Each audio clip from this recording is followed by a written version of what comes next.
Таңерте Борбордук Ала Тоо аянтына апрель окуясында каза болгондордун жакындары чогулду. Революциянын 5 жылдыгына карата иш-чарага президент Алмазбек Атамбаев келип, аксы жана апрель окуясында элдин эркиндиги үчүн жанын берген баатырлардын эстелигине гүл койду.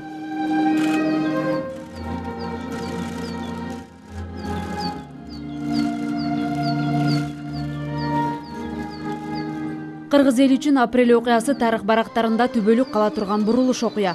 Бул күн элдин турмушун жакшыртууга жасалган кадам катары эсте калат. Анда өлкөнүн келечеги үчүн күйгөн 18 жаштагы ата уулдар да болгон. Алардын арбагына багышталып 1 мүнөттүк аза күтүү болду.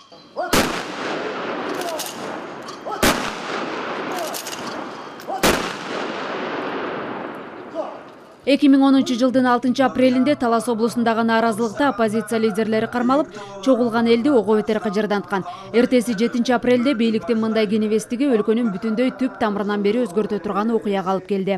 Агайың туугандар, ошол каргашалы күнү Ала Тоо аянтына эч ким кызмат үчүн, же байлык үчүн чыккан жок. Эч ким сыйлык алам деп чыккан жок. Көрө окат үчүн эч ким чыккан жок.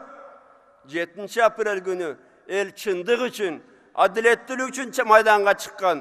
Кул болбойбуз деп чыккан. Кокон хандыгын кайрадан курдурбайбыз деп чыккан. Тизилеп жашаганча тик туруп өлөбүз деп чыккан. Ушундай элибиз болгонуна, ушундай көкжал жигиттерибиз болгонуна Кудайга миң мертебе рахмат. Сыймыктанабыз элибиз менен, жигиттерибиз менен. Инкылаптан кийинки 5 жыл аралыгында Кыргызстан оңой эмес жолду басып өттү.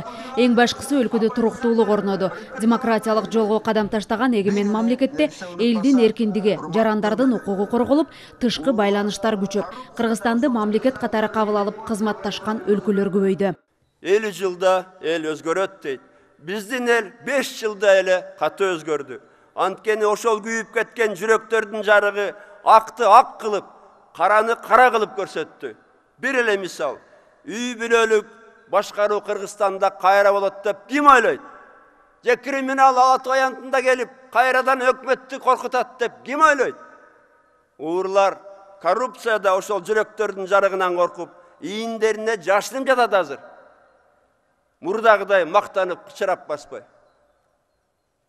Ошондуктан мен элибиздин, жерибиздин келечегине ишенем. Кудай элибизге тынччылык, ынтымак, биримдик берсе, мындай жигиттер, мындай эл менен эң күчтүү мамлекет курабыз. Элибиз быйыл мыкты парламент шайлайт деп ишенем. Элибиз 2,5 жылдан кийин мыкты жаңы президент шайлайт деп ишенем. Бир эле нерсе унутпасак, урматтуу мекендештерим менен, бир гана нерсе унутпасак, 7 апрелди унутпасак, ал эмнеге болгонун унутпасак, 7 апрель шейиттерин унутпасак, аларга дайыма таазим кылып турсак. Эскерүү иш-чарасынан кийин маркумдардын арбагына багышталып Куран окулду. Андан кийин президент баш болгон аянтка чогулган эл Атабейит мемориалдык комплексине барып, ошол жакка коюлган апрель баатырларынын арбагына Куран окулуп, эстелигине гүл койду.